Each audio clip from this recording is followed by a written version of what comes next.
Recording in progress. All right, everybody, welcome to the first of the theory writing seminar / workshop sessions of the 2026. I think it's especially fitting that I am coming out of maybe the busiest morning I've had in the last several months of being very busy. I mean, I did have a nice little Christmas break, but outside of that, I've been very busy. And it's fitting because though we have called this in various marketing reclaim writing,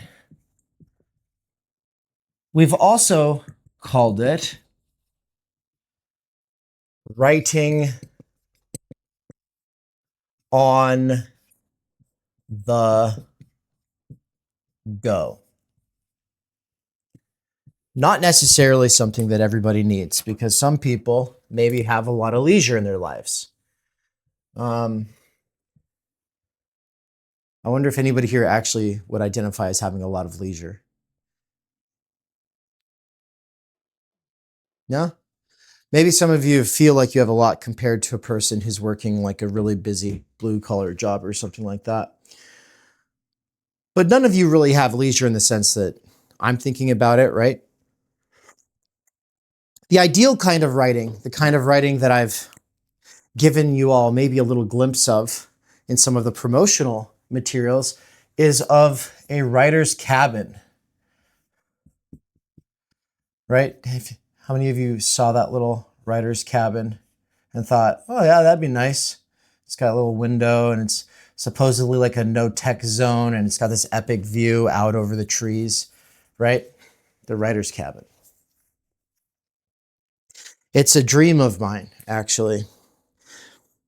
Now, there's other ways of doing it. I remember Benjamin Studebaker was talking about how his mom flew him out to, I think it was like a place in Italy or something like that, and he was posted up at some villa where he was able to write for a month, working on his last book. I think he also described writing from basically like a bank that kind of got made into like a bougie kind of suite. And so he just had like this epic mansion that is atop a bank in some city. So he's done it in cities, he's done it in villas. The most leisurely writing experience that I had was at a cabin in the woods, but it didn't have the epic height and view of what I have been sort of hyperstitioning recently as this writer's cabin that I hope to build on the back of McKerracher Family Farm. Some of you might remember that from the retreat. I talked about it briefly here and there, but I've been using AI images to hyperstition this photo right here. You can see it. See, that's it right there. Epic, just beautiful. And we got this one view right here. Once again, AI. But then I took the drone up and over that location where I want to put the fire tower. And so you can kind of see it right here. This would be the view. Now, I don't think I'll be able to build that this year because we're building a house this year and next year. Got to finish the studio this year, start the house, finish the house next year. But this location I'd like to have in the next 5 years, like an actual fire watch tower. And what put it in my mind to have a fire watch tower, I do want to kind of like lead off with this idea of leisure writing and the vision, the dream of leisure writing. And at the same time, then we'll talk a lot more about this other kind of writing on the go.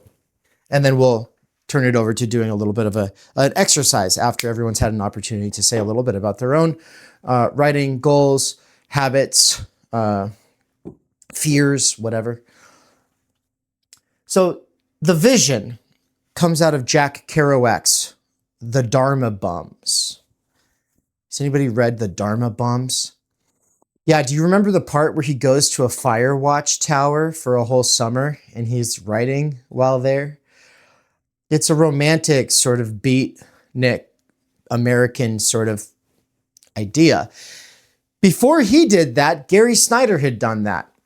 So I think that that's correct. I think it was Gary Snyder was there the year ahead of him, and he got this job working for the local fire patrol, whatever, the forestry people.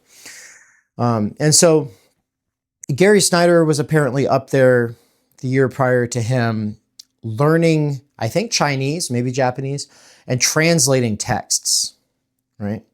And so then Jack Kerouac gets an opportunity to do it a year later. You know, it's a sort of friendly recommendation. And so then he gets to go do it. He's there for like 6 months. You know, he's there for the whole season, and he is not ideally situated like we are, a half hour from a world of distractions in the town. No, he's like in the wilderness. He's out there, right? That vision stuck with me, and it helped that I had actually been up on a fire tower. Some people are like, oh yeah, we'll just build it a little higher up on the top of a hill. No, you don't understand. If you've never been on top of a fire tower, you don't actually know what the vision entails.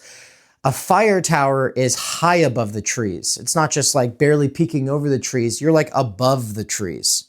Okay, so that's an important part of the vision. The other part of the vision just comes from Walden by Henry David Thoreau, right? I think everybody who gets into English in high school, there's like a 50% chance or higher that you read Walden by Henry David Thoreau. One of the things that he leaves out of that account is that when he went to the woods to live deliberately, he actually was on the back of Ralph Waldo Emerson's estate. And so he makes it out to be like he was out in the wilderness, but in reality, he was on the back of his best friend's property. But the thing is it's about hyperstition. So there's this kind of high school teacher like, oh, let's rain on your parade and tell you, oh, that's too idealistic. Not even Thoreau lived up to that ideal of deliberate living in the wilderness. You know, that was all kind of just a PR campaign. Well, yeah, maybe. There's two senses, though, for the term PR, right? Public relations. One would be a positive, one would be a negative. The negative one that is implied by people critiquing Walden is to say this was a manipulative, self-promotional ploy on the part of Thoreau. The positive PR one is to change people's mentality about how they live their lives in relation to nature, to writing, and to conversation, right? In that sense, it's a work of hyperstition. We could even say that Walden might be the first overt effort in theory fiction. And it's American, not from Britain. So I think that that's pretty cool. And for those who are less familiar with the term hyperstition, it's a fiction being hyped up as though it's real so that it amplifies and multiplies and intensifies coincidences for people and gets the public imagination thinking in that direction, seeing things in that direction, and it becomes a sort of self-fulfilling prophecy when it's working.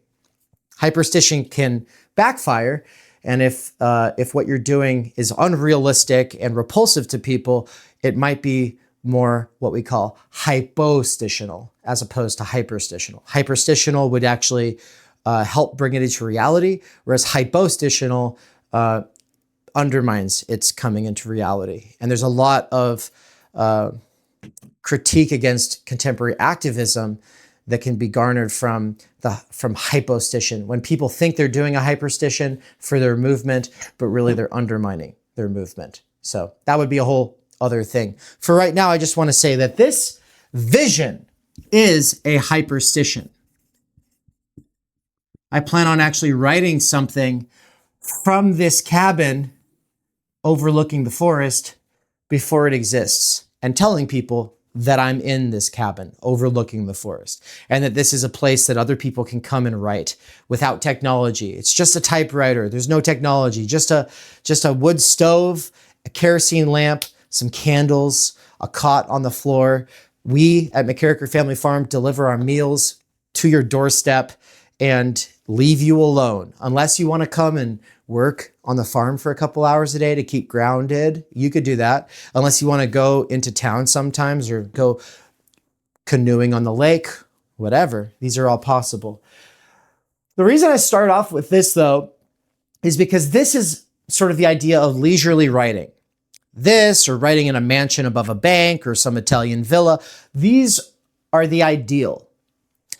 The reality in which we find ourselves, though, is the opposite of that. It's punching a clock at Amazon or at, in Ian's case, a school, because you're a teacher. There's a lot of teachers at Theory Underground.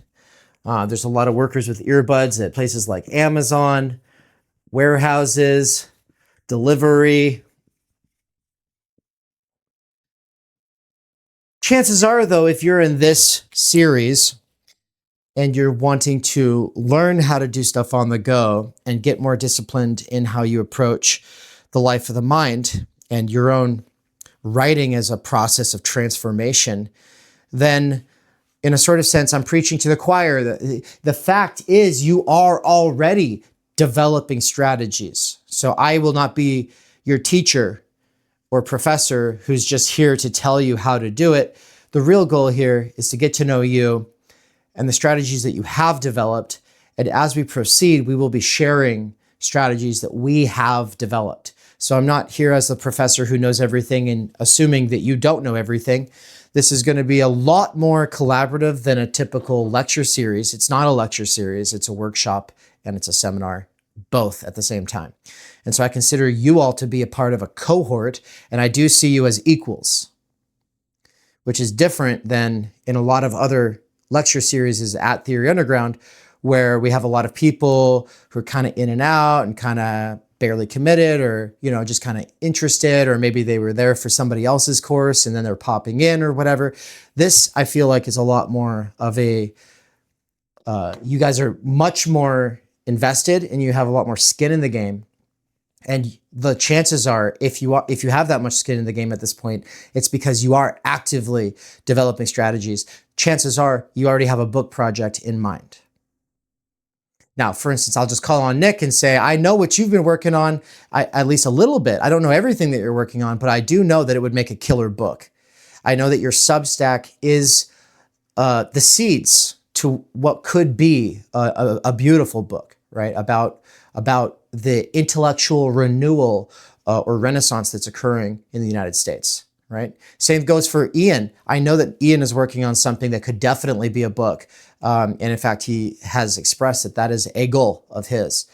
But I want to hear from you all. Describe a little bit about your own journeys. But first, let's just turn over to Anne and find out a little bit about where you're all coming from.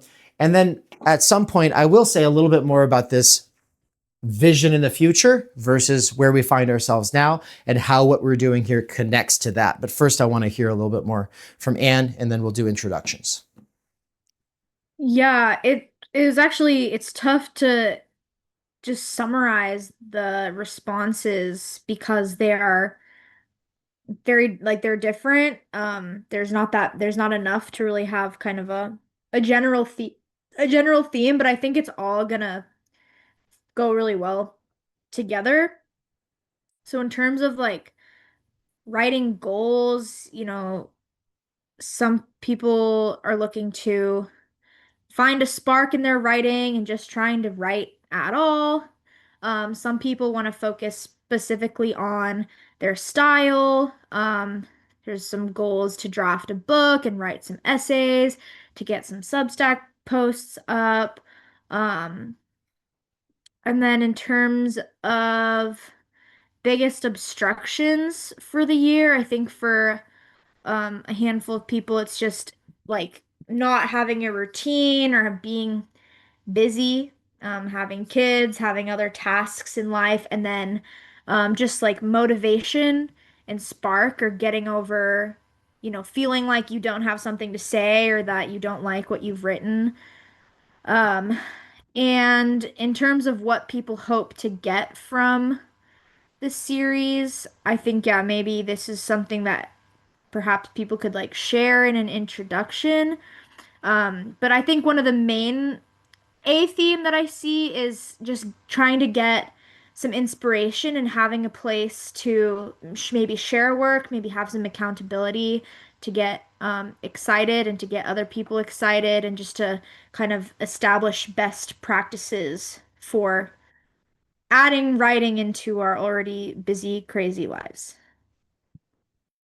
Awesome. Thank you, Anne. And then how about you go for yourself real quick here?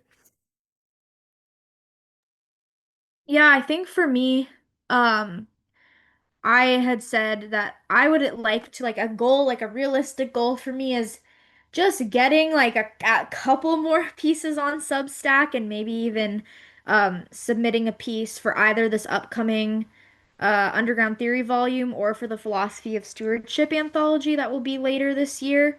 I definitely have a book in me, but in terms of this year, I just know it's not going to happen.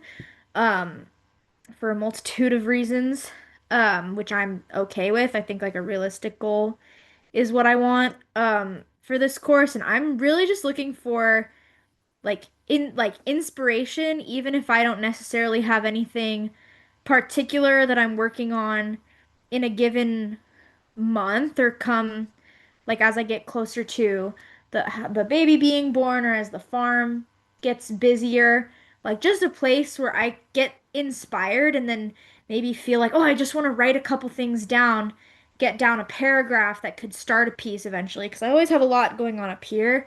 And so the inspiration and just finding the best practices for actually making something happen, making a piece of writing happen. Because the one thing I wrote last year was in September, like just days after Charlie Kirk's assassination, when I really felt like I had something to say about the response, and we were out of town. So I literally was removed from the daily tasks. I had no pets to take care of, no farm things.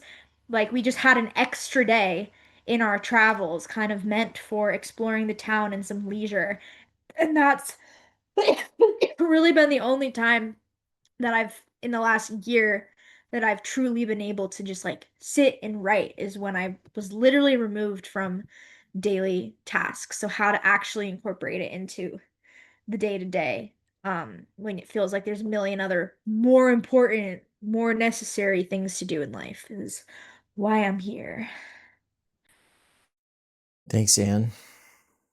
I want to say one little note. There's a lot of stuff that I have on the whiteboard I won't be able to address in our amount of time before we actually get to writing in a half hour. And so I'll give you guys the short version of it whenever it comes up nicely. And for starters, when you don't have time energy, large, regularly repeatable blocks of energy infused time, when you don't have time energy, what you do have is energy time, which is to say, sporadic and unpredictable kinds of energized time. It might not be large blocks, but one thing that does often make it more predictable is when there's a deadline set from outside of yourself that you can't change and you're up against that deadline. And that's one of the amazing things that institutions are able to provide. In an ideal world, we wouldn't be reliant on that because we would be able to write from a leisurely space, not under coercion. But if we've been trained through the K through 12 system, then energy time becomes the way we get things done. Deadlines become the way you get it done, right? Well, that and productive procrastination, because if you have a soul, you have learned how to do things outside of institutional mandates. If you have a soul, you've found a way to do stuff outside of the you are supposed to be doing this right now. And if you've had to fight to sort of make a life for yourself, chances are you've become a good productive procrastinator. So there's being productive up against the deadline for a task, and then there's being hyper productive because you're doing everything else up against that deadline. And the reason I wanted to say that right now is because Anne had, on the one hand, leisure without all these responsibilities while we were in Charlottesville, Virginia, but she also had something she was supposed to be doing at the coffee shop at that time.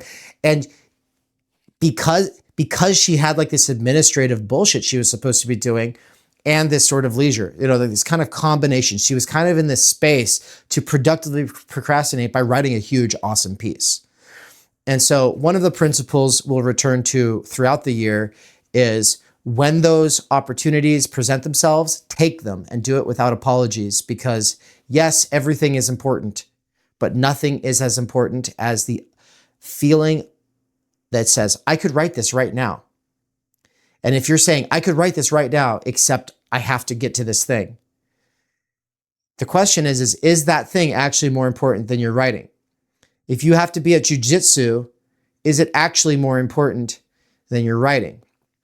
At 5:55 a.m., I was 5 minutes from the jujitsu gym.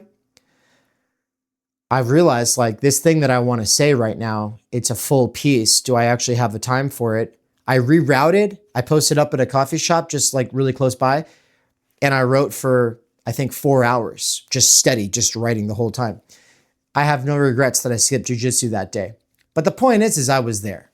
And I would have done jujitsu otherwise.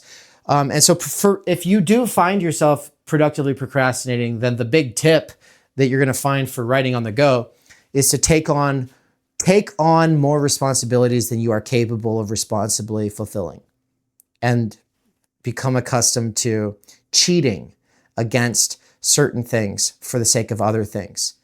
And by doing that, you'll always have energy if you're a productive procrastinator like me. All right, with that said, let's do some more introductions. Who wants to go? So I guess I'll comment on that. So right now, 12:30 p.m. in Nashville, the noon jiu-jitsu class is going on, and here I am at this writing session. So right on topic.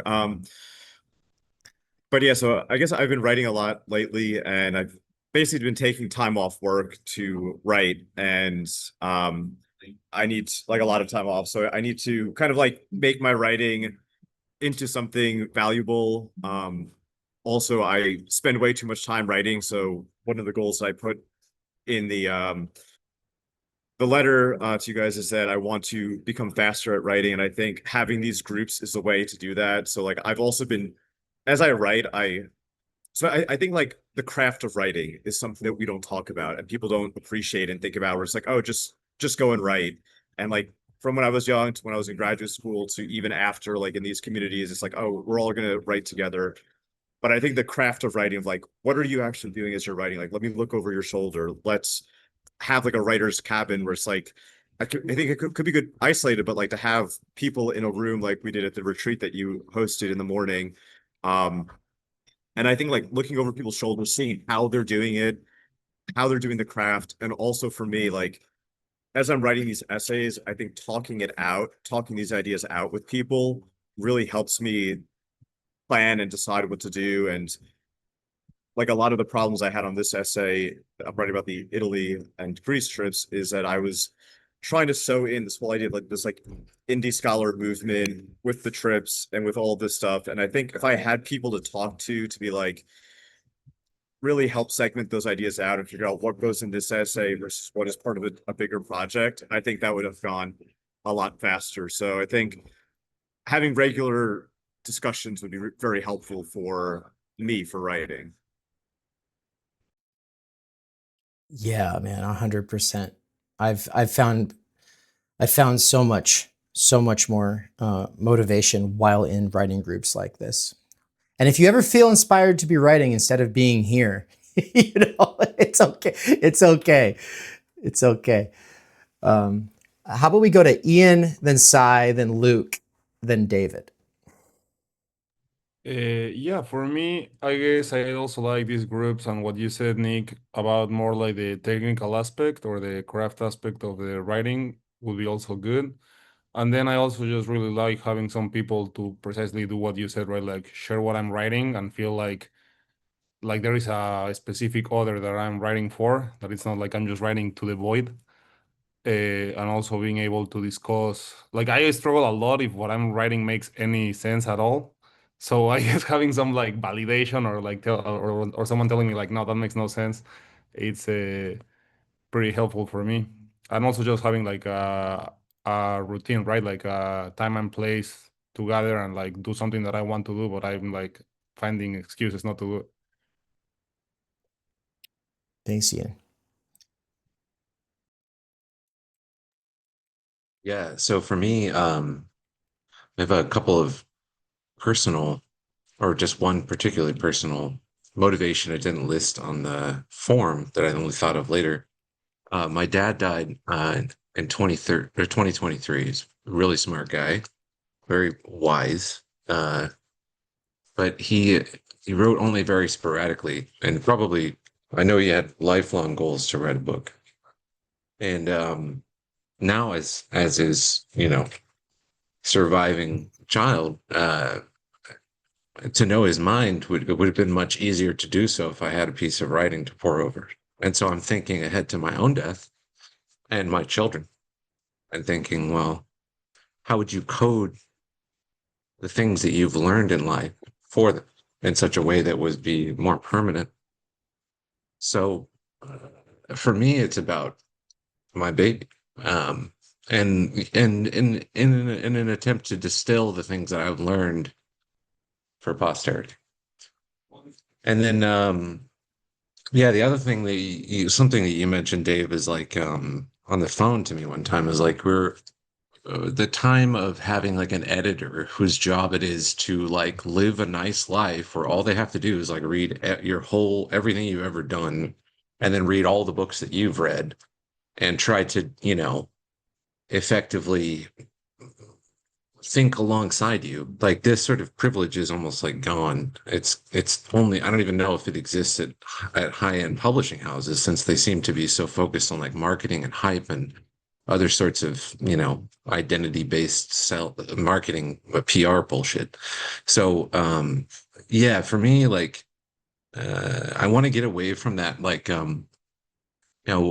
social media sort of compels us to want to like short circuit things and share our thoughts as quickly as possible with people. And like as you describe in Waypoint, it's like it's sort of like a way to get recognition or respect in a way that is kind of like short selling yourself, but then also agitating the other person, So I'd like to be in a group of people that where everyone takes one another's time as seriously as you know what I mean, takes their own time as seriously as someone else's, but also, as Ian mentioned, like having a specific other to write for is really helpful. I find myself trapped between wanting to write for the worker and also aspire to write, like to punch above my weight class in the things that I do write. So yeah, those are the things that I thought of.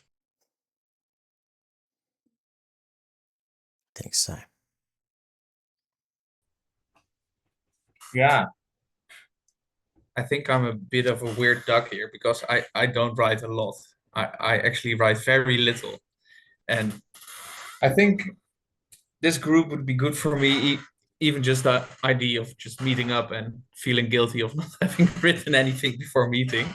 So I think that's a good thing. And I just hope this year will I don't know, I somehow I'll find the spark to write longer pieces. Right now, when I find some energy, time, I just jot down like a little paragraph and then I never look back at it again. Or if I reread it, I'm like, oh, this is terrible. And then this process just repeats. So I have a lot of like little things and little ideas that never really get worked out or something. So I hope this year will improve a little on this aspect. So, and it's also I found a problem in just like really honing in on a thing or a theme or a object. I feel like my interest and my writing is just like very fragmented. It goes all over the place, and then I sometimes get lost in my own like weird idiosyncratic things, and it's really difficult for me to like concentrate back on it to like make a point. I want to touch on a couple of things here before we get to you, David. And starting with self-doubt. And I wrote something that I was planning on reading here. I wasn't sure if I'd get the opportunity, but I'm going to do it right now. And so here we go. It's just, this is the segue, self-doubt.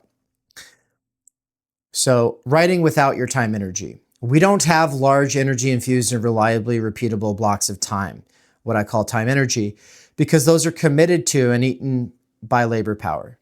If freed from labor power, like if you won the lottery, the chances are you would still have a hard time reclaiming your time energy. The issue is that time energy is not a thing, it is a mode of being in the world, and I hyphenate that in the Heideggerian sense, which is to say it is not something within you, but beside and between you and me, or all of us. It's part of the architecture of the life world itself. Let me explain. Humans are not naturally made into workers. This is trained into us. Without cultural normalization, we would die. Parents and teachers, elders and neighbors, the family and the tribe are all responsible in raising us in various ways. We learn to walk, talk, run, and play, but most importantly, in our society, we are trained to work. Now, this is the part that gets to self-doubt. It's coming. School is thus not about learning for its own sake.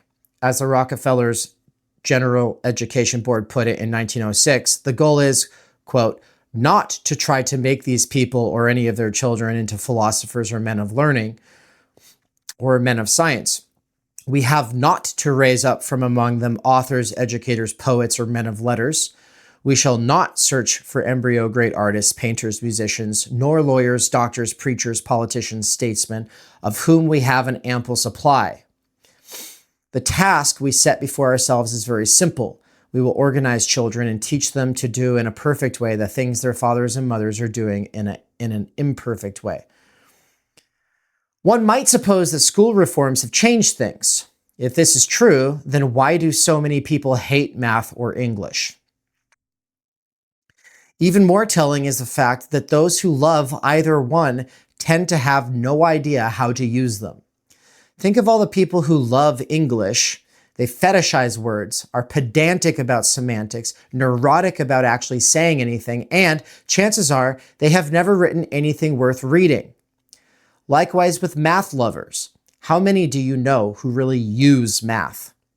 Instead of learning how to truly use and think with these disciplines, math and English lovers coming out of today's schooling system are being used by these disciplines. You are reading this because you want to reclaim writing in particular, so that's the discipline we will focus on. Whether you love or hate English as a discipline, the fact is reclaiming it means learning how to use it instead of being used by it. If, when you read, you are constantly noticing how what the author said could have been otherwise or better, then you are a perfect example of what I am talking about. Instead of learning to have an open-minded relation to how different authors present their idea or use language, you're instead taking up a normative stance to the rhetoric.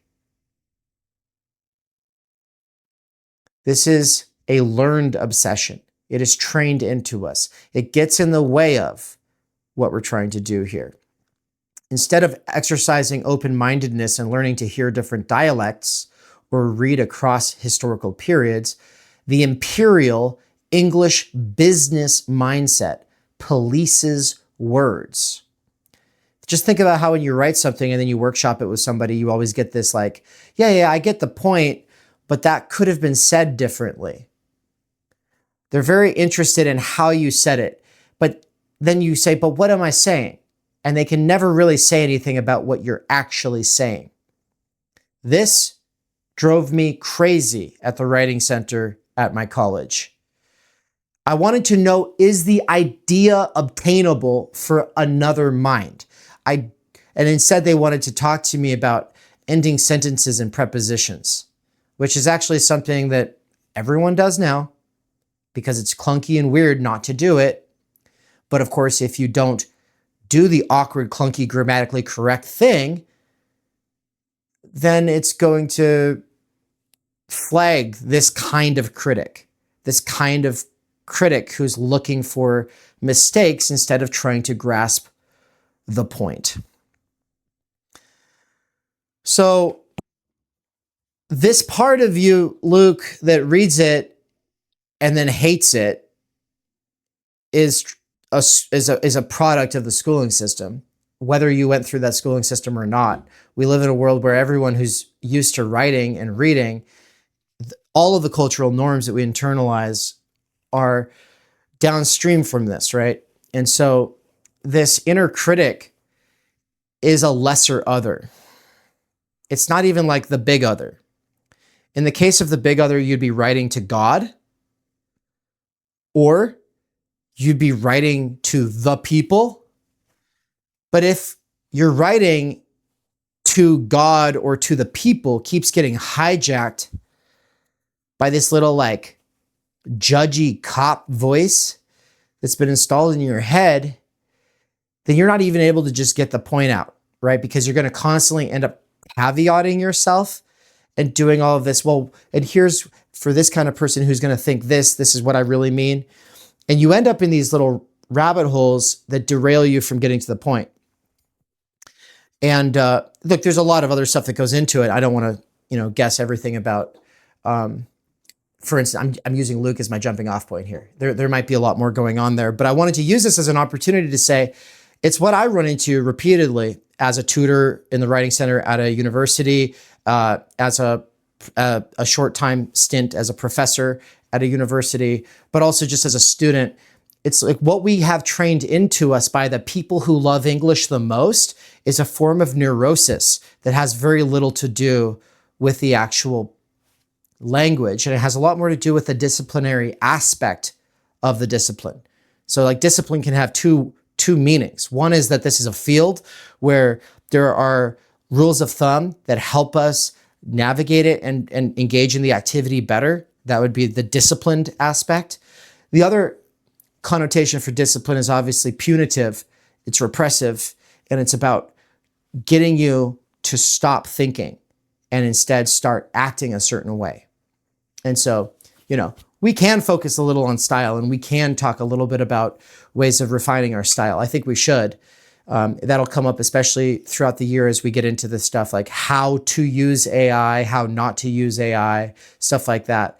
But the main thing I'm trying to convey here, if you have any takeaway from it, is just that the inner critic is trained into us by outer critics who themselves were broken by a system that wanted us to focus on, instead of the substance of the point and actually fleshing out the idea and getting it onto paper so you can look at it later, judging its presentation and whether it nailed it or not. It's just like, for me, just for the rest of the year, just so you know, when I read your writing, I'm mainly interested in like, are you saying something? What are you saying? Can I actually have a real conversation with you about what you're getting at?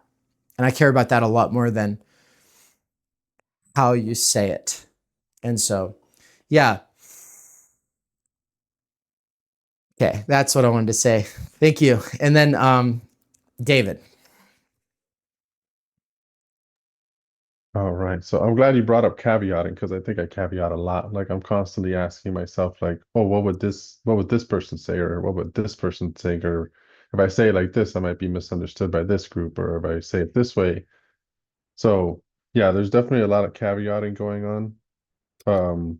Which I sometimes wonder what's the relationship between over caveating, if we want to call it that, and self-doubt. This like, am I constantly asking what these interpretations are going to be as like a form of like procrastination? Like, I could keep caveating and then it's like a productive kind of way of not getting anything kind of really done. So I think that's an interesting question I've kind of been asking myself.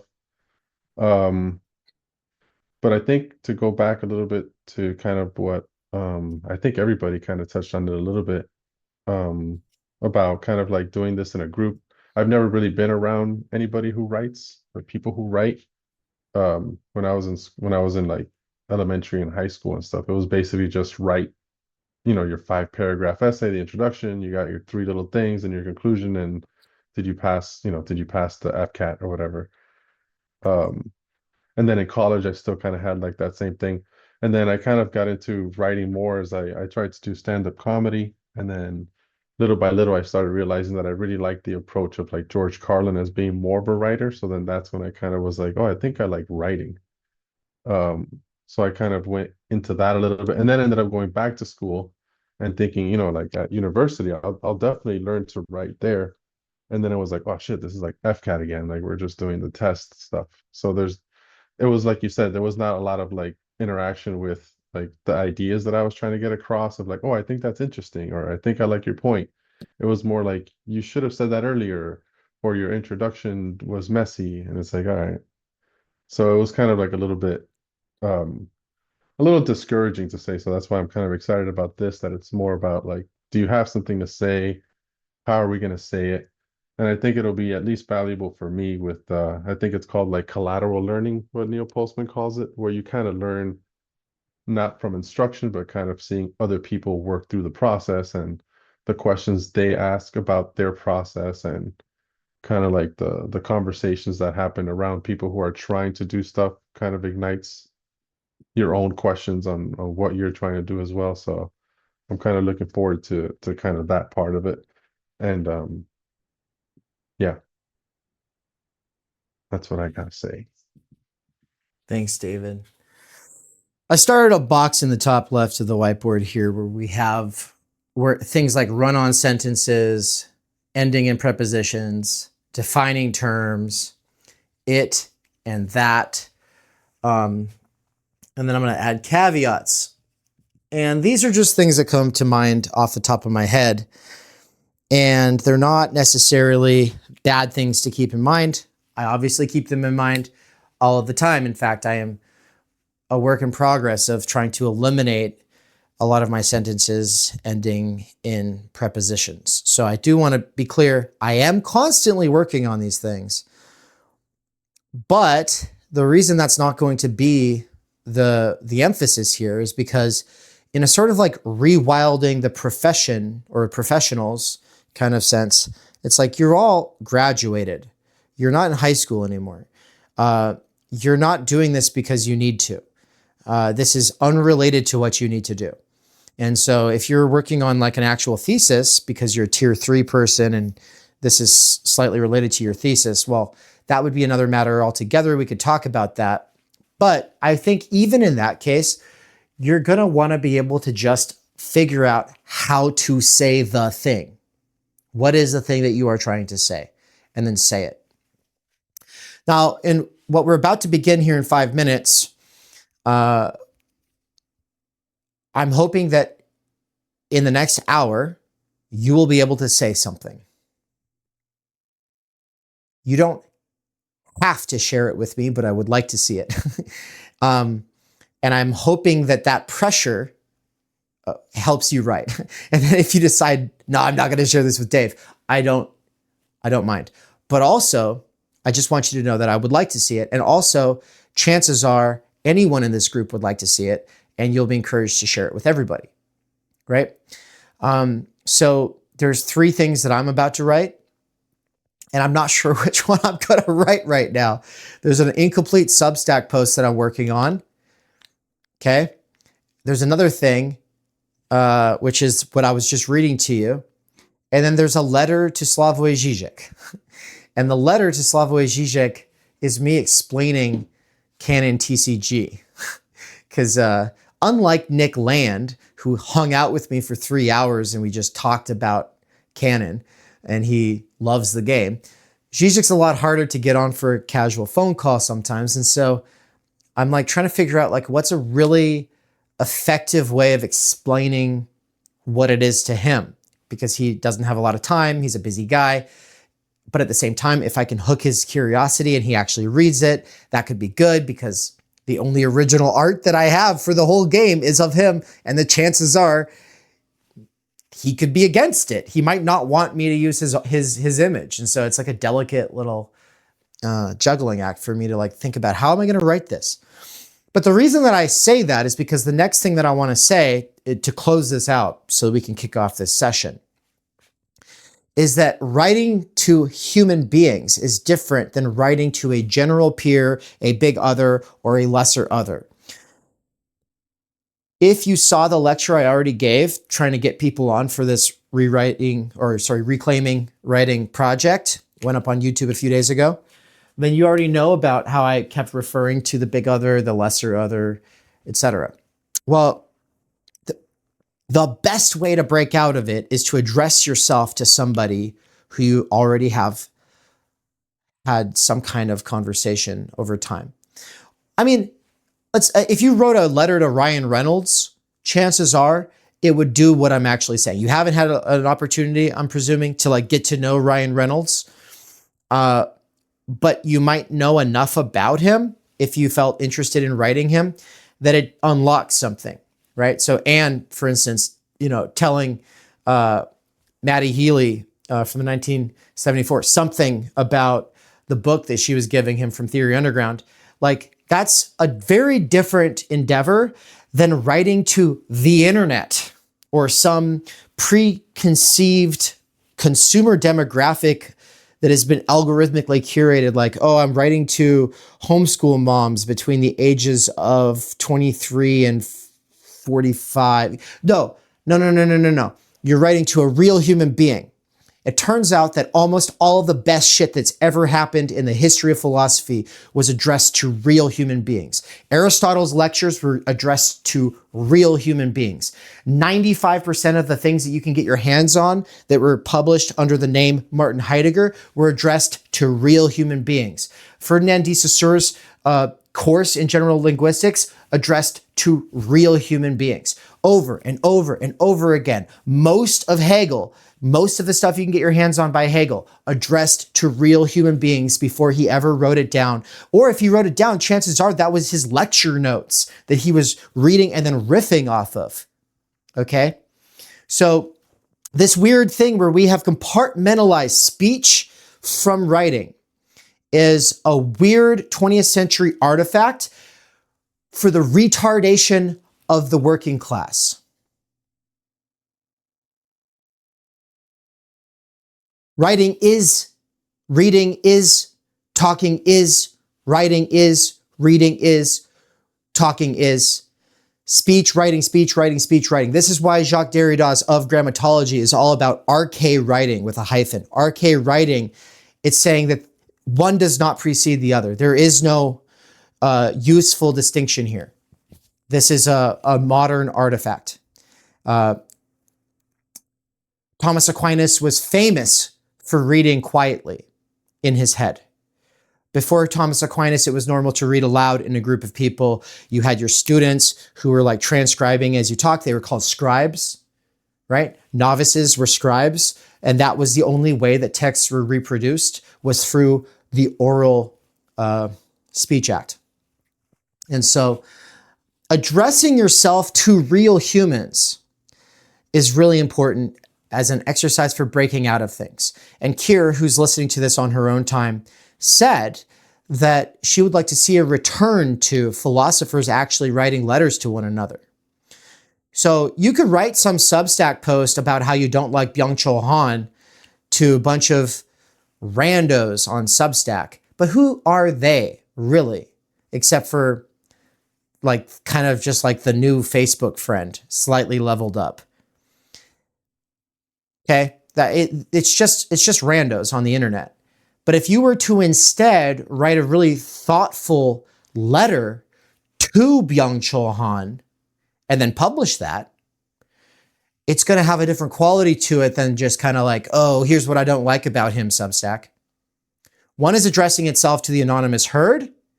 The other is addressing itself to a real human being. So I hope that that'll give you some inspiration here. I'm writing to a friend by writing to Slavoj Žižek. Don't write to a critic who's going to sit there and quibble about the way you said something. You're trying to convey a point.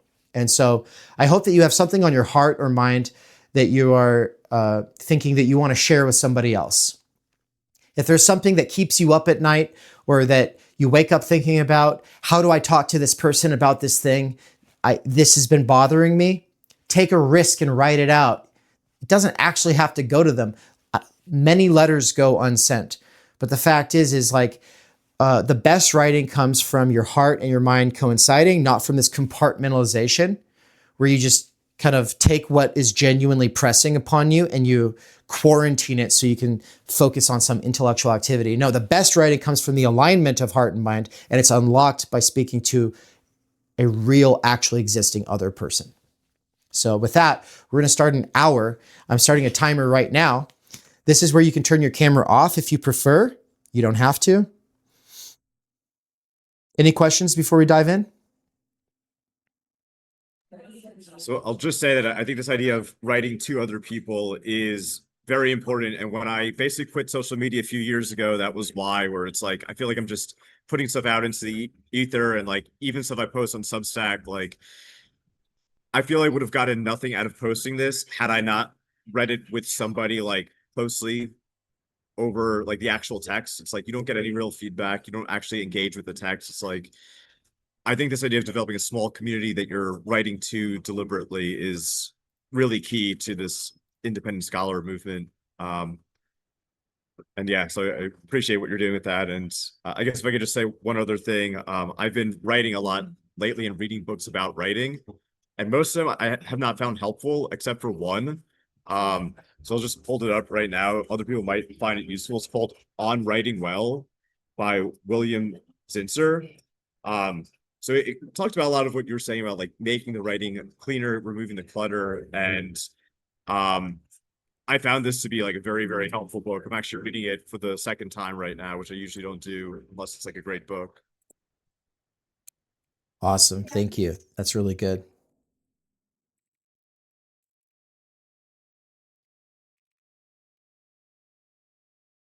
All right. I'm starting the timer now. I'm going to share the screen so you can see the timer on your own without me having to tell you about it.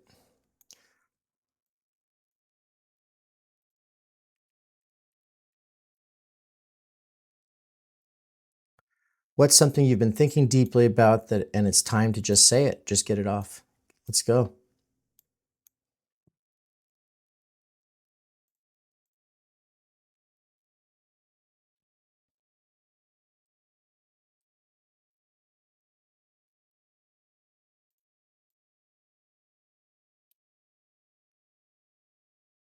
Oh, and I think it goes without saying, but I should say it.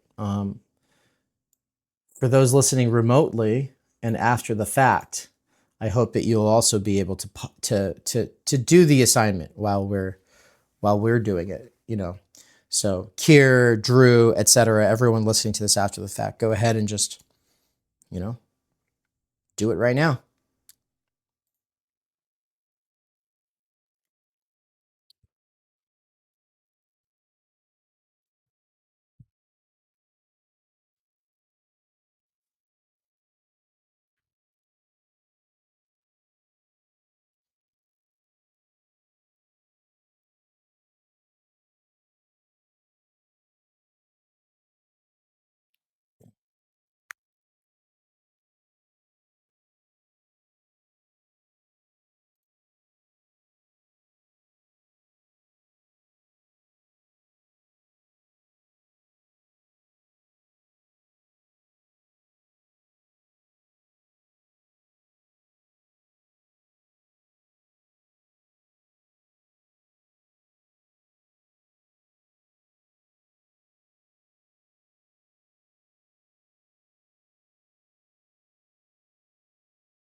right, everybody.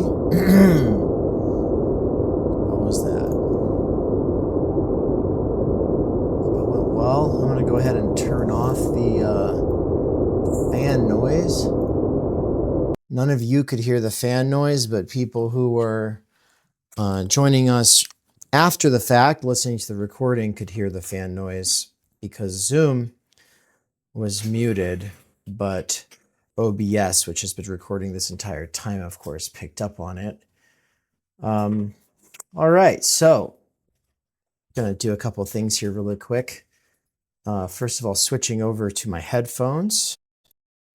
And we're going to make this last little bit pretty quick. And then I'll be switching gears to something else that will be pretty quick, which you are also, as tier 2 and higher subscribers, and invited to. So I just want to lead off with saying that would be, the conclusion of this and then the beginning of the Toastmasters for Autists, which will not be a full session. It'll just be a sort of introduction to the concept that will go up on the channel later. So that's what that will be. But to finish out this section, I want to hear from everybody and see how that went. And I'll start with myself to say, I got 2 of the 3 things I told you I was going to write written. I wrote the email to Žižek, and I also got done a big chunk of the writing for the thing I was writing about writing, which is a great way of killing the inner critic for me, because I'm writing about the sort of theory that goes into that inner critic. And so there's that. And then the Substack post that I need to get out today. Who knows if I'll actually get it done? I don't know. I just don't know. That might be one of the things that I don't get finished on time. Oh, well. But with that said, how did that go for you all? For me, it was pretty good. I was just revising the essay for the coming submission, and I feel like it's at a point where I'm like, okay, I can share it now. I think it's good. Actually, Awesome. I'll share it. Yeah, if you're at a sharing point, definitely share it to hello.theoryunderground@gmail.com. That's great.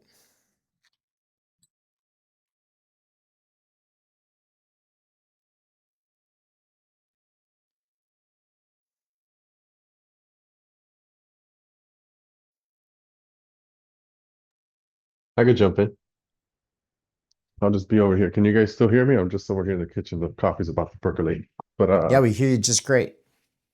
I was gonna say about I like that it got me not thinking about the blank page because I kind of didn't have time. But I just started something completely different that I hadn't done before. Um, so it was just like just start putting things down. Like don't think about it too much. Usually the blank page is like horrifying, but there was a little bit of that good pressure of just like, just get something out in an hour, see what happens. And I don't think it's anything that's obviously ready to publish or anything, but I'm definitely down to share it. And I think it's I think now at least I have kind of like a starting point. It's not, I don't have to worry about the blank page for anything that I want to say with what I started saying there. So that's kind of what I got out of it there. Pretty sweet. Cool.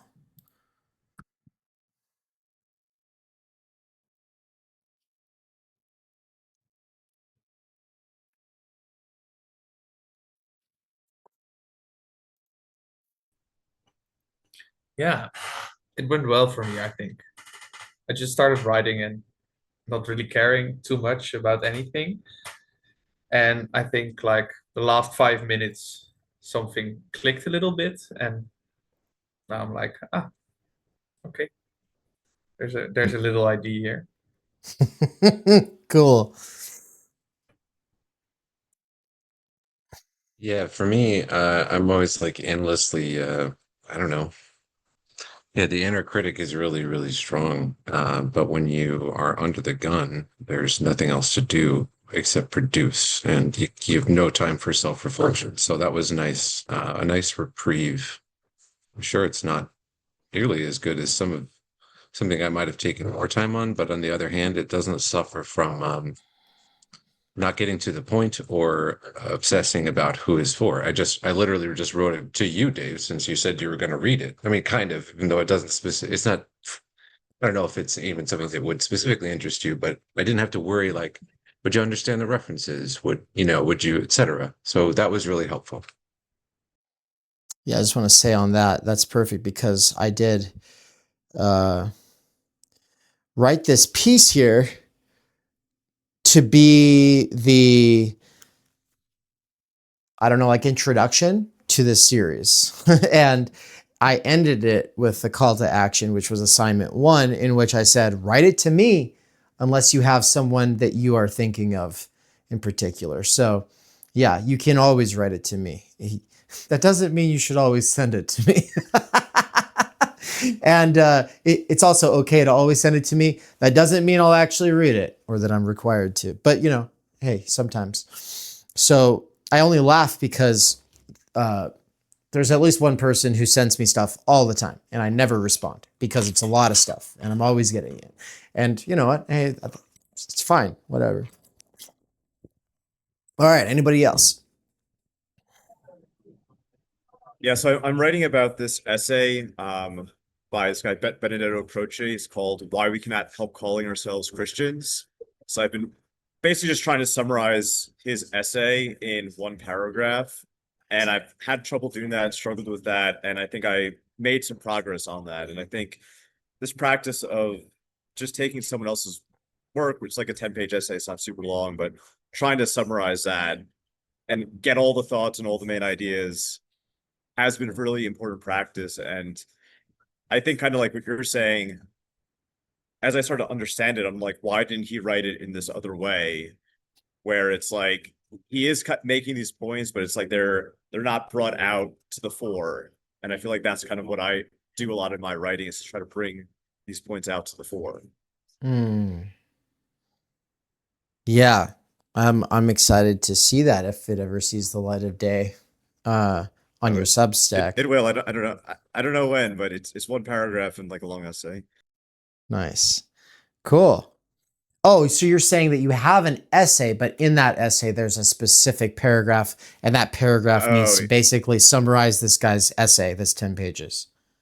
Yeah, so the essay I'm writing is about the Athens and Italy trip, and one of the works we read was this essay. So I'm writing a one paragraph summary, and I just wrote one sentence during this hour, but I think it's the right sentence, and I was excited to get to that. Cool. Cool, cool, cool.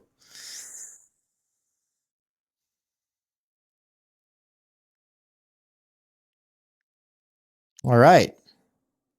Anne, how'd that go for you? I'm still writing. So I ended So- up just writing in a notebook. Sometimes I prefer just pen and paper. I really liked back in, it was World with an 2023, our tour, when we visited Andrew McLuhan, Marshall McLuhan's grandson, and in him talking about um different strategies for like overcoming kind of the negative tendencies of the media. He really advocates for reading physical book, even if it's a couple pages a day, and for writing physically. Sometimes I think with writing, like something that I've tried to do is wherever I need to write, if something comes out, literally sometimes I will send myself a text message note. I'll write on notes, I'll write on, like, I'll open up my Google Drive, or I'll just physically write. So it was nice because I've been just wanting to write what I've wrote for a while. And so to finally do it like on paper feels good because it's kind of more, I don't want to say personal, but it's kind of more just like self-reflection-y. Because I'm going through a lot of changes right now in my life, as you all probably know, and that is just a wild experience. And so there's been like, I feel like insights that I've had about kind of the anti-family culture as I'm like growing a human being inside of me, that I keep thinking, oh, I could write that. Oh, I should write that. And so I finally, like, this was the opportunity to just write one of those things that I feel like has been on my heart. So yeah, it was good. but I'm actually gonna continue writing now. Cool. Thank you. And quick little point of order. Can you check the coffee pot and make sure it's on? I don't want to go up there and have it be like Yeah, it lukewarm. still is. I set it for 4 hours of warming. Okay, So. thank you. Thank you. Okay, well then maybe I'll get some of that before I start the Toastmasters for Autists segment. I'm going to close this out. I want to get this over with in the best of senses, which is to say, keep it tight. I want to keep it tight. A note for you all. It was kind of funny. We were trying to write. Anne came down here. She was writing on paper, and we could hear my mom. Sounded like she was yelling. She was just talking animatedly, but we could hear every word she was saying from all the way across the house. And Anne was like, "Could you turn on some fan noise?" And so I put on some ambient, like static noise, and I had YouTube blasting that here in the room, and it worked great. That's a practice that we have implemented 1,000 times before in different scenarios, and kind of tying it all up and doing so in a way that masterfully shows you all how how everything here relates. I started this out with leisure writing and the vision and talking about hyperstitioning this reality where we're going to have this writer's cabin that you'll be able to come and visit and use for a week at McKerracher Family Farm to write that epic book that I know is inside of your heart and mind, right? But of course, we find ourselves here in this situation where we're busy, we're punching a clock at school or at Amazon warehouses or at delivery, whatever it is. You are writing on the go.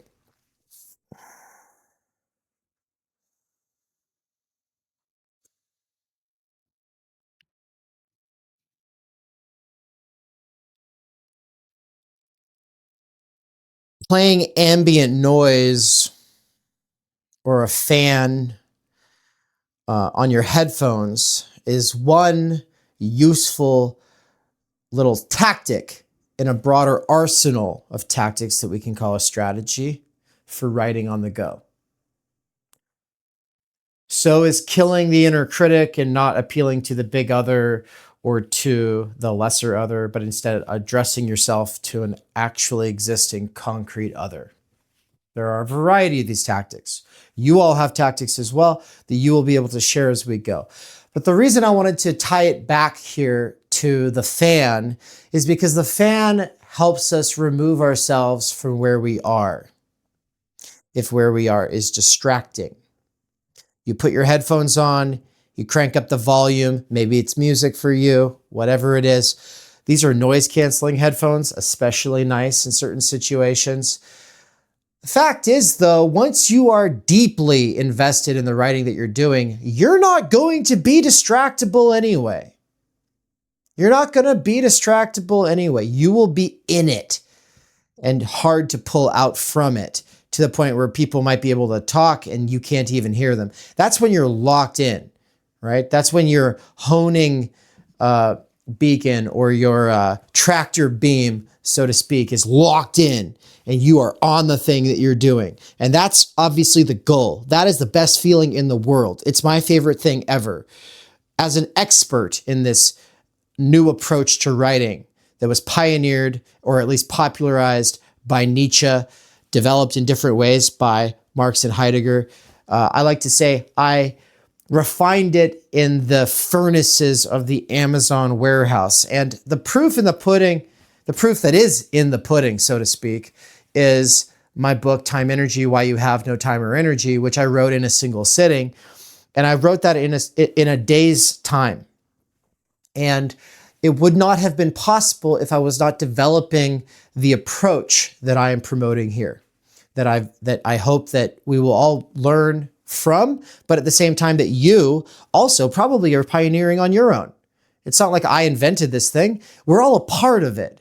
We're all part of this new cultural renaissance. I do not have a monopoly on it, but I do have the sort of autoritas in the Greek sense that comes from doing this for the last 10 years, right? And so what I want to say about writing anywhere as opposed to writing in an ideal locations is that this is an absolutely essential muscle that you must exercise unless you have that leisure. So if you do not have that leisure, then the image or fantasy of that leisure will destroy you. It will stultify you. The desire to have an ideal writing environment with the ideal amount of time set aside, knowing exactly what you need to do and exactly enough time to do it. That ideal is a fantasy that will be used to bludgeon you from actually reaching any kinds of transformation or potential. And I say that passionately because I feel it so strongly. There's nothing I believe more in this moment than that. This ideal of the writer's cabin, of Thoreau's Walden, of Jack Kerouac having the Firewatch Tower for 6 months, that is so toxic if it's not attainable right now and you are telling yourself, I'll wait until then. If you're telling yourself that you'll wait until you have a quiet coffee shop with the perfectly arranged table, with the right chair, and that you'll have that every day at the specific time, if this is your dream, then it will stultify your development. And stultification is a very important word because it doesn't just mean retard you. It includes retard you. It literally slows down your growth. But it's more than that. It's system-wide. When you say stultify, we're talking about a system. And when we're thinking about a system and we're thinking about the human subject that lives within fields, we should always be thinking about habitus. It's a retarding habitus. So there's a fantasy of this ideal writing scenario that becomes a bludgeon that retards growth. So that's what I really wanted to emphasize here on the way out, that writing on the go is learning how to turn on a fan and tune out the noise. But more importantly, it is the development of an arsenal of tactics that will help you write from anywhere, anytime. Anne made a joke in the live chat that said, Dave, at the birth of our child, is this more important than me writing right now? Okay, I don't think I'm going to be writing at that time, but in general, the principle applies, right? I have gotten up in the middle of very important meetings and gone to write. I have walked out of jobs to write. When I worked at Amazon, I took 3 bathroom breaks per hour on average. Anne saw me. She saw me doing this when we were working at the same Amazon warehouse for a while. I just walked to the bathroom and be writing on my phone. And I was constantly encouraging her to do the same. If you have something to say, say it. And the fact is there's this fear of getting written up at work. I never got written up, right? I am not a writer in the sense of one of these people who identifies as a writer. I do not identify as a writer. I do not identify as an author. I don't have like this fantasy of being a great writer. I'm not that kind of person. I write because I feel the need to say something because it's in my head. And if I don't get it out on paper, I won't stop thinking about it. And if I'm trying to think about it, the chances are I'll be thinking about it and then I get pulled off of thinking about it. Or I just kind of run into a wall and I'm thinking around it. I'm not able to think any further. And so I can't even figure out how to articulate what it is that I'm currently stuck on. And so then it becomes like this nagging thought and I'll come back to it. Eventually I'll find a way to articulate it and to say it. And then I feel free of it in a sort of sense. And in that way, it feels very much like Harry Potter when he's got that thing that pulls his memories out and puts them in the little pot. Does anyone know what I'm talking about? I'm not enough of a fanboy to actually know what it's called. But I think it was Dumbledore gave him this thing. And it's like, yeah, you can pull a memory out and put it in there. And you can always come back and revisit it later. But by putting it in there, now it's not bothering you, right?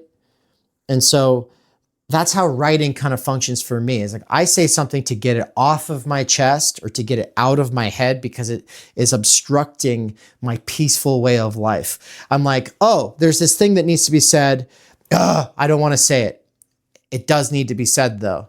I don't want to say it. And then eventually I just feel forced to do it because I can't stop thinking about it otherwise. And so then I just do it.